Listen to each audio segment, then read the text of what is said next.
Então eu quero fazer hoje um debate sobre a MP e na próxima semana, se possível, nós debatemos um pouco o que significa a PEC 55 que está no Senado hoje. Mas houve alguns questionamentos que nós fizemos que eu acho que são comuns a todos nós. E alguns eu trouxe aqui e acho que seria importante, porque foram feitos pelo professor Marlos, seria importante que nós refletíssemos. O primeiro deles é como aplicar as 1.400 horas propostas pela medida provisória nos turnos da tarde e noite nos colégios de todo o país. Ora, é sabido que a MP propõe 1.400 horas, mas que não é possível aplicá-la em todos os colégios por diversas razões. Eu pego só uma delas. Como é que você faz com aquele menino que é menor aprendiz, que trabalha num período, estuda em outro, ou trabalha durante o dia, estuda à noite, e que agora, se a MP passar a vigir da forma como está prevista, teria o dia inteiro com aulas. Trabalhar à noite ele não pode, porque há uma legislação que impede que você tenha o trabalho noturno para determinadas idades. Ele deixaria de trabalhar? Ele deixaria de estudar? Isso a MP não responde. Como não responde as pessoas que estão fazendo esse debate. O adolescente, de fato, aos 15, 16 anos, está ciente do que almeja, do que efetivamente quer com relação ao projeto de vida, optando pela ciência da natureza, ciências humanas, linguagem, matemática ou formação técnica profissional? É outra pergunta que se faz. Que organismos deliberarão sobre o notório saber e como dimensionar tal conhecimento nas variantes do Brasil? É sabido, por aqueles que leram o MP, que uma das coisas que, aliás, nós nos posicionamos totalmente contrário, desde o início aqui, é que você tenha não professores formados como professores, mas que você tenha pessoas com especialistas com notório saber, com conhecimento especial, e que esses especialistas poderiam fazer aquilo que era feito na década de 60, 70. A alegação, inclusive do MEC, é que há pessoas especialistas em algumas áreas do conhecimento e que só elas têm, mesmo sem ter a formação que é demandada de um professor formado para ser professor. Ora, o MEC faz uma argumentação extremamente pífia, uma argumentação primária, porque quantas pessoas nós temos à disposição com este notório saber, como diz o MEC, em todas as cidades do Brasil? A sequência disso é que se pergunta: a Base Nacional Comum Curricular está pronta? Não, ela não está pronta porque ela não foi aprovada ainda. E se não foi aprovada, como é que você aprova a MP 746, se ela, Base Nacional Comum Curricular, é a base para fazermos a MP 746? A sequência, se ela não está possível, como é possível publicar uma MP para implantação e ensino médio amplamente modificada a partir de 2017?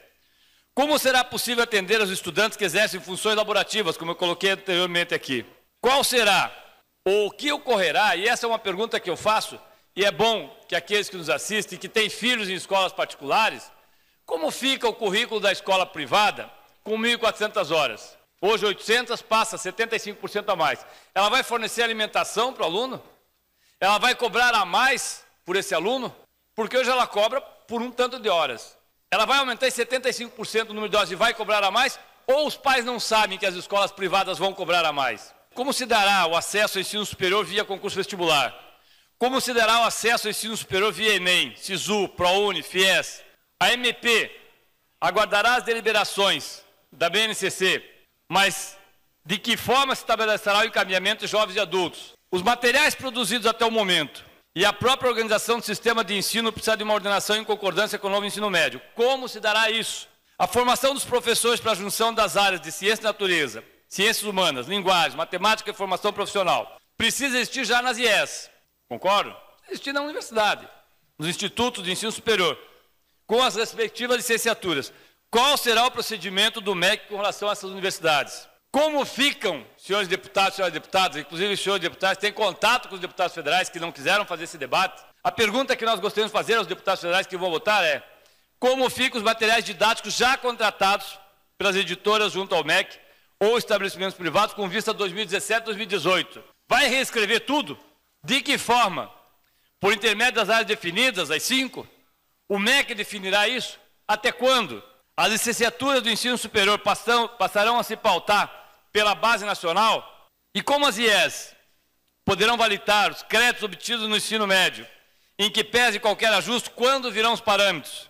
Aí há uma pergunta que nós fizemos ontem, e que, obviamente, poucas pessoas sabem, porque poucas pessoas leram o MP, poucas pessoas sabem de fato o que está em jogo, e obviamente que ela impacta a vida de todos e de todas as pessoas, é imperativo que a MP não seja votada, e se votada não seja aprovada. Não dá para aprovar uma medida provisória que 90% da população não sabe o que significa.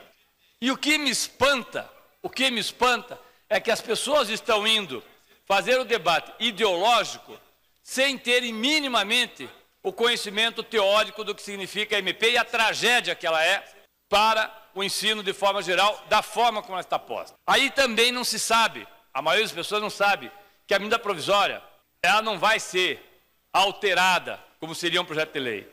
Até porque o relator recebe ou não as emendas, vai acatá-las ou não, mas ou se rejeita ou se aprova. E o prazo é em fevereiro. Então eu fico me perguntando, que pensam aqueles que colocaram do governo Temer essa medida provisória para votar desse jeito?